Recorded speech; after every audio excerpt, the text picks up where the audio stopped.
মুসলমান ওয়াইদ ইয়ারফাউ ইব্রাহিমুল কাওয়াইদা মিনাল বাইতি ওয়া ইসমাঈল।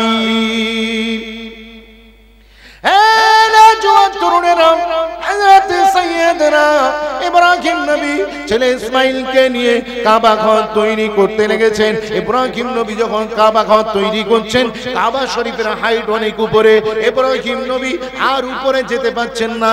আল্লাহকে ডাক দিয়ে বললেন, এ রব্বি আল্লাহ, আব তো मैं करूं तो क्या करूं। আল্লাহ আর তো উপরে যেতে পারছি না, এবার কি করব?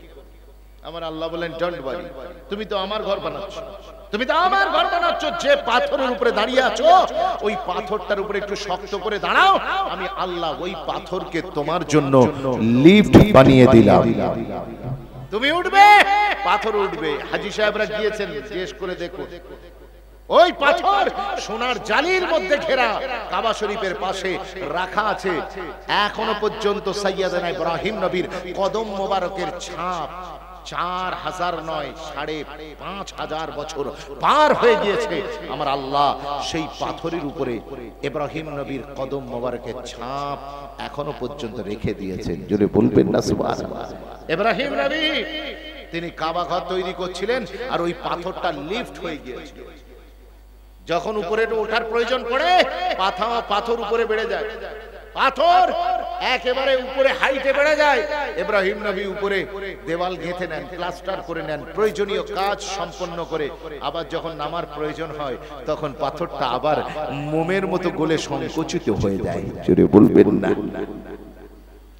ও জওয়ানেরা, যুবকেরা, যখন কাবা ঘর কমপ্লিট হয়ে গেল, ছেলে জোগাড় দিচ্ছে, বাপ যখন নিজে হেড মিস্ত্রি হয়ে কাজ করছে, মুসলমানের ছেলেমেয়েরা ওই সময়তে আমার আল্লাহ আমার পরবর্তীকার পিনিয়াজ কাবা শরীফ কমপ্লিটের পরে ইব্রাহিম নবী আল্লাহকে ডাক দিয়ে বললেন, এ রব্বি আল্লাহ, আপ তো মেরি মজদুরি দে দে।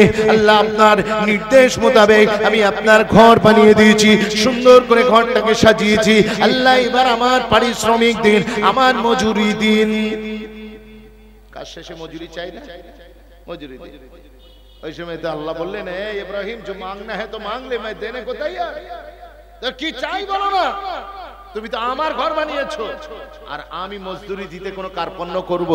এই জোরে বলেন, আল্লাহ কার্পণ্য করবেন? আল্লাহর খাজানায় কমি আছে, কমি আছে। আমরা চাইতে পারি, আমরা চাইতে পারি না, আল্লাহ দিতে প্রস্তুত আছে। আমরা চাইতে পারি না, চাবার মতো আমাদের সেই মেন্টালিটি নাই, মাইন্ডসেট নাই, একটা প্রথাগত চাওয়া। কথা বুঝতে পেরেছেন?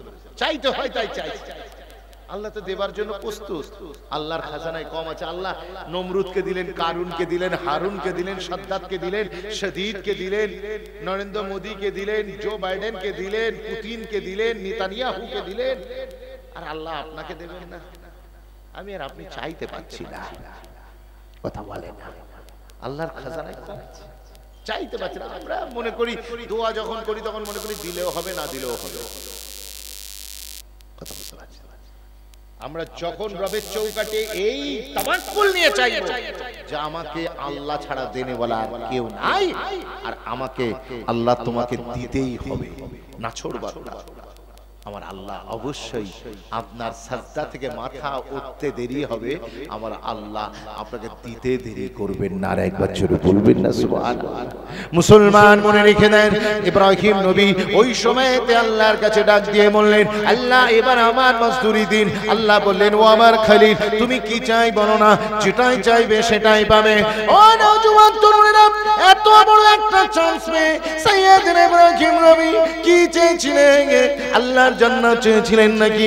হুরগেলমান চাইলেন, লালু আসমার চাইলেন, গুলে গুলজার চাইলেন, জান্নাতের বিল্ডিং বালাখানা চাইলেন? না না, ইব্রাহিম নবী আল্লাহর দরবারে দুটো হাত তুলে একটা মুনাজাত করেছিলেন। ইব্রাহিম নবী ছেলে ইসমাইলকে বললেন, এ বেটা, আমি দোয়া চাইতে থাকবো, আমি দোয়া মাংতে থাকবো, তুমি আমার সাথে আমিন আমিন বলতে থাকবে। এ রব্বি আল্লাহ, আমি আপনার কাছে দোয়া চাইছি, সাথে আমার ছেলেকে নিয়ে। ও রব্বি আল্লাহ, আপনি আমাকে বলেছেন যেটা চাইবো সেটাই দেবেন। আল্লাহ আপনি সত্যি দেবেন তো?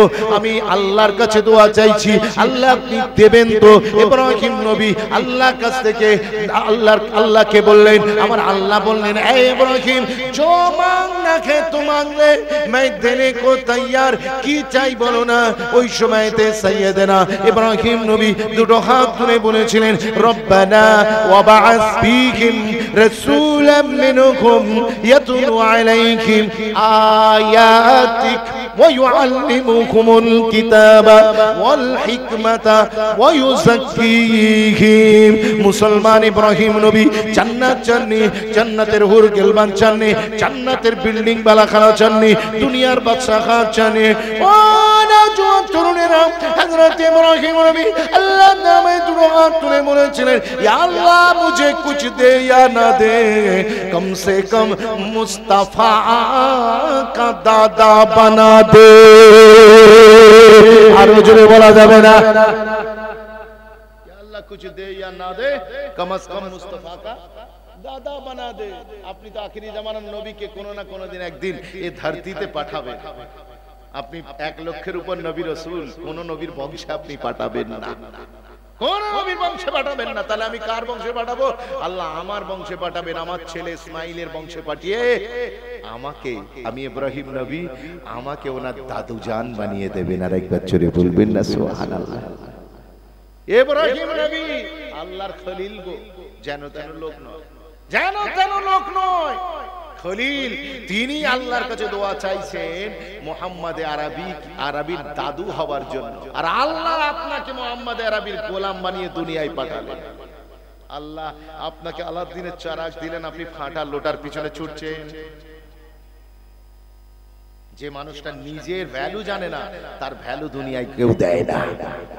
আজ মুসলমান সে যদি নিজের ভ্যালু বুঝতো যে আমার মাকাম কোন জায়গায়, তাহলে সে গুয়ে মাছি হতো না, সে নোংরা জায়গায় বসতো না। আপনি দেখেননি একটা মাছি শরীরের সমস্ত অঙ্গ ভালো থাকার পরেও সে কোথাও বসে না, সে সেইখানে বসে যেইখানে আপনার ঘা পাছড়া আছে। কথা ঠিক বলছি না? কিন্তু আরেক শ্রেণীর মাছি আছে, দেখবেন তারা এইসব নোংরা জায়গায় বসে না, তারা সেই বাগানে বসে যে বাগান থেকে খুশবু বার হচ্ছে। জোরে বলুন না সুবহানাল্লাহ। কারণ ওই মাছি নিজের ভ্যালু জানে, মাছি নিজের ভ্যালু জানে। আজ এই যে সমস্ত আমাদের চটিশ্বর নাকি চড়িশ্বরের যে যুবকগুলো জলসায় না এসে মেলায় ঘুরছে, ও কি নিজের কদর বোঝে? ও কি নিজের ভ্যালু বোঝে? যে আল্লাহ আমাকে কি মাকামের লোক বানিয়েছেন আর আমি ওই রকম 3rd ক্লাস জায়গায় ঘুরে বেড়াচ্ছি? নিজের ভ্যালু বোঝার চেষ্টা করুন। যদি নিজের ভ্যালু না বুঝতে পারেন, কেউ আপনাকে দাম দেবে না, কেউ দাম দেবে না। মনে রেখে দেন মুসলমান, আমরা দুনিয়াতে যা পৃথিবীতে 800 কোটি মানুষ বসবাস করছে, 800 কোটি মানুষ বসবাস করছে। এই 800 কোটি মানুষ প্রত্যেকেই একটা জায়গা থেকে এসেছে। সেটা কোথায়? মায়ের গর্ভ থেকে। কথা বলে না? মা জননীর গর্ভ থেকে সারা পৃথিবীর সমস্ত হযরত ইনসান মানব জাতি এসেছে। তাহলে আমাদের উৎপত্তি স্থান একটা। আপনারা জানেন দই, ঘি, মাখন, এই 3টে জিনিস এক জায়গা থেকে তৈরি হয়। কোন কি সেটা? দই, ঘি, মাখন কি দিয়ে তৈরি হয়? কোথা থেকে?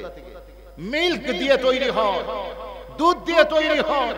কিন্তু আমি জানতে চাই, এরা তো তৈরি হলো একটা জিনিস থেকে, এদের উৎপত্তি হলো, কিন্তু এই 3টে জিনিসের ভ্যালু এক না আলাদা? জোরে বলবে। আলাদা না? দইয়ের দাম আলাদা, ঘিয়ের দাম আলাদা, আর মাখনের দাম আলাদা। সারা পৃথিবীর 800 কোটি মানুষ একটা জায়গা থেকে দুনিয়ার আলো দেখে, কিন্তু সবার দাম এক না আলাদা? আলাদা। যার যেমন চিন্তা ভাবনা তার তেমন কাহিনী। পাখিদের জন্য কেউ রাখে বন্দুক, তো কেউ রাখে পানি। মানুষের মনের ভিতরে ঢোকার কোন রাস্তা আল্লাহ দেয়নি বান্দাকে। মানুষের মনের খবর জানে কে? জোরে বলবেন। আল্লাহ জানে। কিন্তু আমি আপনাদেরকে একটা বইয়ে বলে দেবো শর্টকাট রাস্তা, আপনি কিছুটা হলেও আন্দাজ করতে পারবেন এই মানুষটার মনের ভিতরে কি চলছে। হোয়াটস গোইং অন দেয়ার। মনের ভিতর কি চলছে, মাইন্ডের ভিতর কি ঘুরপাক খাচ্ছে, আপনি বলে দিতে পারবেন। আল্লাহ আপনাকে এই ক্ষমতা দিয়েছে। বলবো আপনি ওই মানুষটাকে ফলো করুন, তার আচরণ ফলো করুন, তার কথা বলার স্টাইল ফলো করুন, তার ওঠা বসা ফলো করুন, বুঝবেন ওর ভিতরে সবসময় কি চলছে। যদি দেখেন এ জলসার মাহফিল নয়, মেলাকে প্রেফার করছে, তার মানে কি ভালো জিনিস চলছে না খারাপ জিনিস চলছে ভিতরে? কথা বলে না। আপনি যা করবেন আপনার আচরণ বুঝিয়ে দেবে আপনার ভিতরে কি চলছে। যার যেমন চিন্তা ভাবনা তার তেমন কাহিনী। পাখিদের জন্য কেউ রাখে বন্দুক তো কেউ রাখে পানি। ও কলকাতায় থাকে, এসেছে বাড়ি ফিরেছে রবিবারে, একটা ছিটে বন্দুক কিনে রেখেছে, আর রবিবার ছুটির দিন পুরো চড়েশ্বর ঘুরে বেড়াচ্ছে, বন জঙ্গল বাদুড় যেখানেই দেখতে পাচ্ছে পাখিগুলোকে গুলি করে করে মারছে। শখের পুরুষ গো, কত বলছে আল্লাহর মাখলুককে বিনা প্রয়োজনে ফটাফট করে গুলি করে মেরে দিচ্ছে। মনে রাখবেন এইভাবে মারা যায় যদি বলেন জোরে বলেন মারা যায় যাচ্ছে। আপনার প্রয়োজনে আপনি সব পাখি যদি প্রয়োজন হয় আপনি মেরে হালাল পাখি ভক্ষণ করতে পারবেন, কিন্তু যদি প্রয়োজন না থাকে বিনা প্রয়োজনে একটা গাছের পাতাও ছিঁড়তে পারবেন না। সমুদ্রের পাশে বসে আপনি এক ফোঁটা পানি অপচয় করতে পারবেন না, কিন্তু প্রয়োজনে পুরো 7 সমুদ্রের পানি গায়ে ঢেলে পরিষ্কার করতে পারবেন, অসুবিধা নেই। কথা বুঝতে পারছেন? আপনি বিনা প্রয়োজনে একটা গাছের পাতা ছিঁড়তে পারবেন না। আর যদি প্রয়োজন পড়ে আমাজন, যেখান থেকে পৃথিবীর সবচেয়ে বেশি অক্সিজেন সাপ্লাই হয়, আমরা কি গ্রহণ করি? অক্সিজেন ছাড়ি কি কার্বন ডাই অক্সাইড। আমাদের জন্য যেটা খাদ্য সেইটা গাছের জন্য বিষ, আর আমাদের জন্য যেটা বিষ সেটা গাছের জন্য খাদ্য। বলবেন না সুবহানাল্লাহ? আমার আল্লাহর ক্রিয়েচার, আমার আল্লাহর যে সৃষ্টি তত্ত্ব, এটা আপনি ভাবলে সাজদায় মাথা নুয়ে পড়তে হবে। সারা পৃথিবীর 51 কোটি 1,05,000 বর্গ কিলোমিটারের এই সুবিশাল পৃথিবীতে সবচেয়ে বেশি যে ফ্যাক্টরি থেকে অক্সিজেন মানব জাতির জন্য সাপ্লাই হয় সেটা হচ্ছে আমাজনের জঙ্গল। আমাজনের জঙ্গল, ওই জঙ্গল থেকে সবচেয়ে বেশি অক্সিজেন প্রোডাকশন হয়, প্রোডিউস হয়। কথা বুঝতে পেরেছেন? এখন ওই গাছগুলোকে যদি কেটে ফেলা হয় তাহলে কি হবে? মানব জাতি ধ্বংসের মুখোমুখি হবে না? তো যদি প্রয়োজন হয় আল্লাহর দুনিয়াতে প্রয়োজনের তাগিদে আপনি গাছ কাটতে পারবেন, কিন্তু বিনা প্রয়োজনে একটা গাছের পাতাও ছিঁড়তে পারবেন না। আপনার প্রয়োজন হয়েছে যে পাখিটা আপনি খাবার মন গিয়েছে, ওই হালাল পাখিটাকে গুলি করে আপনি কি করুন? জবাই করে খেয়ে নিন, অসুবিধা নেই। কিন্তু আপনি শখের পুরুষ, পুরো মহল্লা ঘুরে বেড়াচ্ছে, আপনি গুলি মারছেন।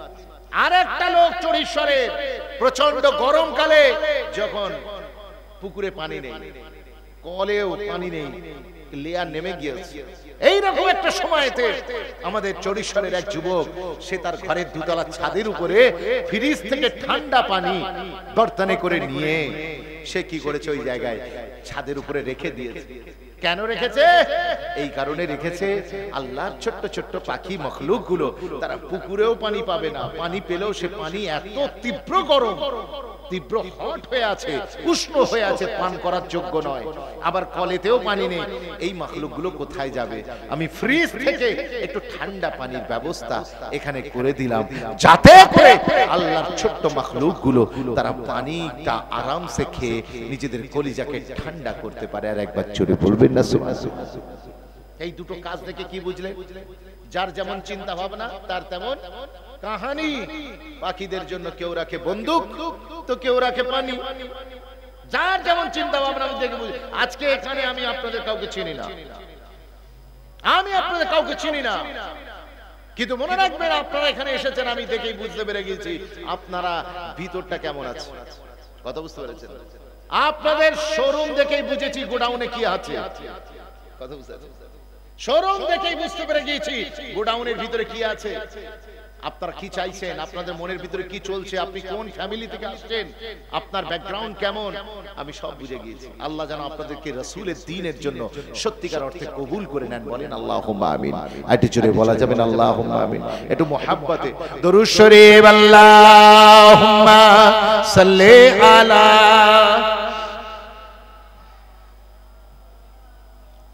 ওয়া আলা আলি সাইয়্যিদিনা जहाँ रोज़े पाके खैरुल भरा है,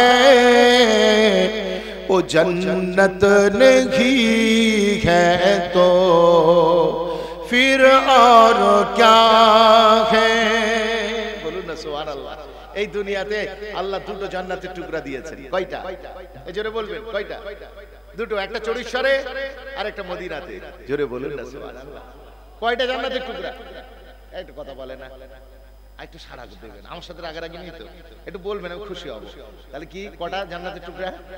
দুইটা। একটা কোথায়? চড়িশ্বরে, আর একটা মদিনাতে। মনে রাখবেন এই দুটো জান্নাত দিয়েছেন। মা বাইনা বাইতি ও মিম্বারি রাউসাতুম মিন রিয়াসিল জান্নাহ। মদিনা ওয়ালা যে জায়গা আরাম ফরমাচ্ছেন ওটা কি? জান্নাতের টুকরা, ওটা দুনিয়ার টুকরা না।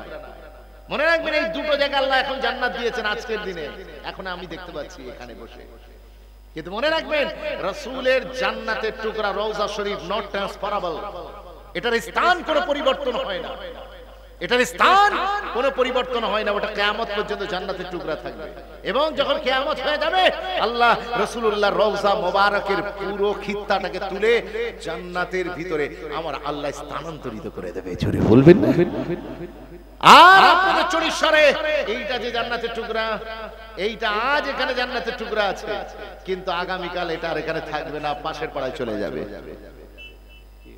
পরশুদিন আরেক গ্রামে চলে যাবে। This is transferable place. এই জান্নাত এক গ্রাম থেকে আরেক গ্রাম, আরেক গ্রাম থেকে আরেক গ্রাম, এক জেলা থেকে আরেক জেলায় প্রতিদিন স্থানান্তরিত হয়। তো সুতরাং আজকে এই জান্নাতের বাজার বসেছে। এই জান্নাতের বাজার আল্লাহ রাসূলের সাদকায় বসিয়ে দিয়েছে। আপনি মিস করে গেলেন, আপনি খেলা মেলায় সময়টা নষ্ট করে দিলেন, আপনি মিস করে গেলেন। মনে রাখবেন ক্যাচ মিস তো ম্যাচ মিস, ক্যাচ মিস তো ম্যাচ মিস। আপনি আসল জিনিসই মিস করে ফেললেন। আমার রাসূলুল্লাহ যে জায়গায় শুয়ে আছে ওটা জান্নাতের টুকরা। আল্লাহু আকবার কাবীর। অনেক পাগল বলে হুজুর আমার দুনিয়া থেকে চলে গিয়েছে, আমাদের মতো মরে মাটি হয়ে গিয়েছে। বলুন না নাউজুবিল্লাহ। সবাই মিলে বলতে পারছেন না নাউজুবিল্লাহ?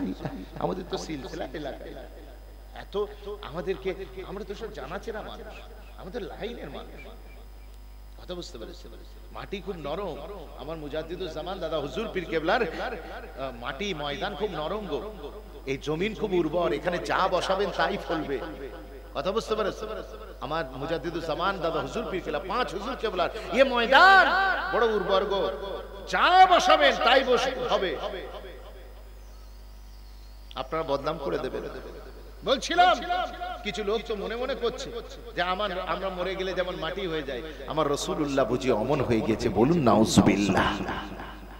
পাগল জানে না কোথায় নবী আর কোথায় আমি, পার্থক্য আছে না নাই? हम नस्ल नबी असल, हम कमतर नबी हमसे बेहतर, हम अरसाल नबी अफसाल, हम इंसल का नाम नबी खैरुल अनाम, हम गिदा नबी खत्म नबूवत के बादशाह, हम खाक नबी पाक, हम जुर्रा बेताब नबी आफ्ताब आलमताब, हम नूर से बहुत दूर नबी सर से लेकर पांव तक नूर नाला नूर। जोरे बोले ना सुभान अल्लाह। और पार्थक्य सुनবেন, हम ज़कात वाले नबी सलावत वाले, हम सदके वाले नबी हदिया वाले, हम गुनाह करने वाले नबी गुनाहगारों को बख्शवाने वाले, हम जन्नत में जाने वाले नबी हाथ पकड़ के ले जाने वाले, हम कौसर पीने वाले नबी जम भर भर के पिलाने वाले, हम खुदा को तलाश करने वाले नबी हाथ पकड़ के उस खुदा से मिलाने वाले। আল্লাহু আকবার কবির। এক করে দেবেন না। আপনিও যদি সত্যি রাসূলের গোলাম হতে পারেন, ফুরফুরা শরীফ নাম শুনেছে? বলে শুনেছি, মানে হুজুরি মস্করা হচ্ছে আমাদের সাথে। হ্যাঁ, ফুরফুরা শরীফ নাম শুনবেন?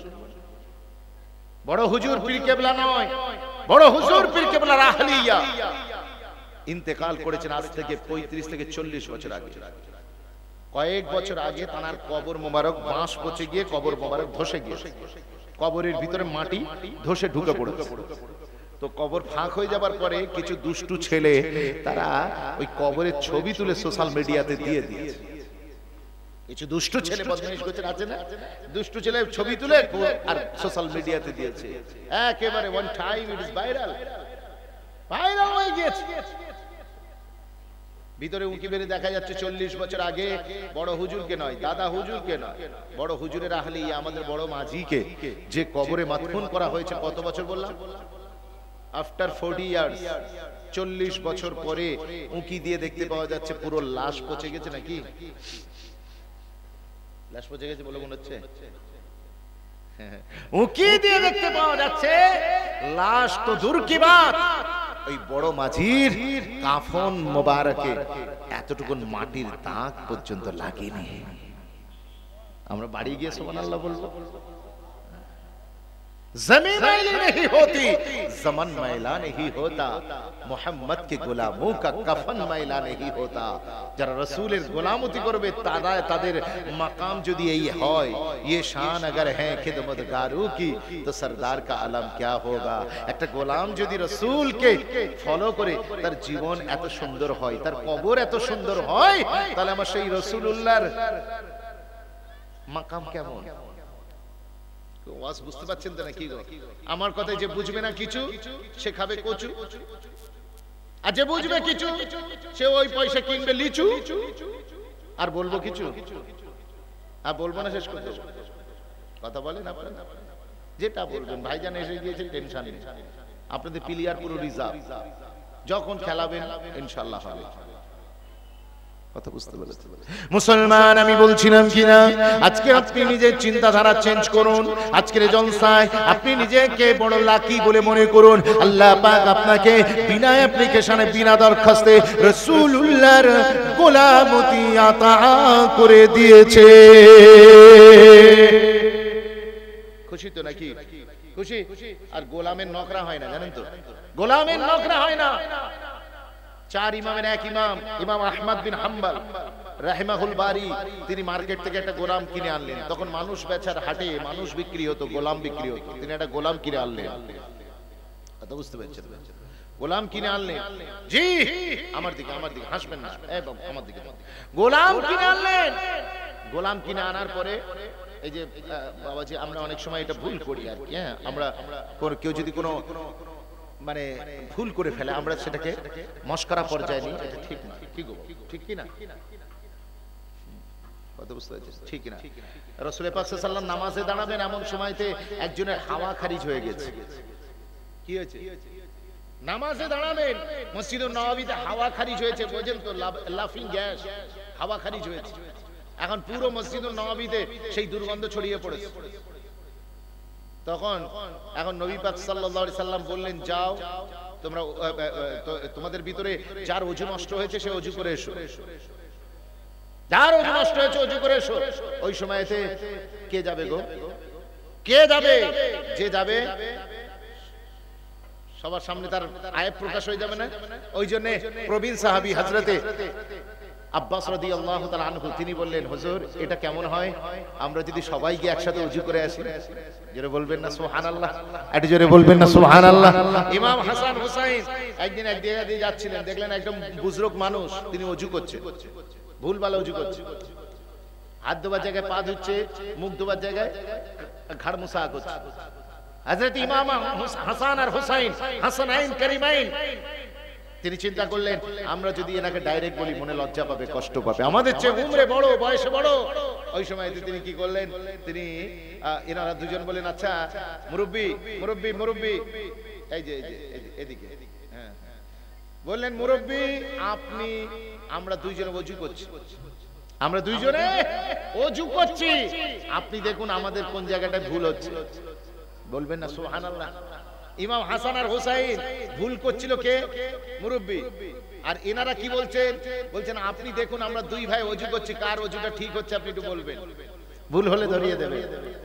ও মুরব্বি দেখলেন ওযু যা করছে আমার ওযুর সাথে ভিড়ছে না, বুঝে গেলেন আমারটাই ভুল, এদের দুটোটাই ঠিক। আর একবার জোরে বলবেন না সুবহানাল্লাহ? কি আদর্শ!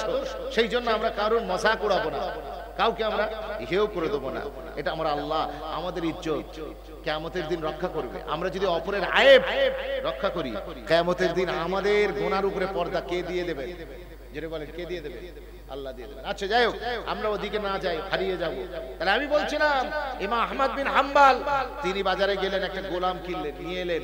নিয়ে এসে তিনি গোলামকে বললেন, আমার এই এত বাড়ি, এত বাড়ি, তোমার যেটা পছন্দ হয়, ডু লাইক এনি রুম, তোমার কি নিজস্ব কোনো পার্সোনাল পছন্দ আছে? যে রুমটা তুমি পছন্দ করবে ওই রুমটাই তোমার ঘর হবে, ওইখানে থাকবে। ওই সময়তে গোলাম কি বলেছিলেন? গোলাম বললেন, হুজুর বেয়াদবি নেবেন না, গোলামের কোনো নখরা হয় না, গোলামকে যেটাই যার মনিব দেয় সেটাই সে তাই দিয়ে সারা জীবন গুজরান করে দেয়। জোরে বলবেন না সুবহানাল্লাহ। গোলামকে ডাক দিয়ে আহমদ বিন হাম্বল বলেন, ওরে সর্বনাশ, তোমার তো इंटेलेक्चुअलिटी मारात्मक। अच्छा बाबा तुम्हारा नाम की? अरे हुजूर गुलाम का कोई नाम नहीं होता, अब अगर आप किसी नाम से मुझे पुकारेंगे तो मैं सोचूंगा कि आप मुझे ही बुला रहे हैं। আপনি আমাকে যে কোনো নামে ডাকবেন আমি হাজির হয়ে যাব, কারণ গোলামের নিজস্ব কোনো নাম হয় না, ওর একটাই নাম, ও হচ্ছে গোলাম, গোলামের বাচ্চা গোলাম। আর একবার জোরে বলবেন না সুবহানাল্লাহ। জিজ্ঞাসা করলেন, রাত্রে কি খাও, দুপুরে কি ভালোবাসো? ওই সময়তে বলেন, হুজুর আপনি আদত খারাপ করবেন না, গোলামের কোনো নিজস্ব পার্সোনালিটি হয় না, তার আবার পছন্দ অপছন্দের কি আছে? মনিবের পছন্দই তার পছন্দ। আর একবার জোরে বলুন না সুবহানাল্লাহ।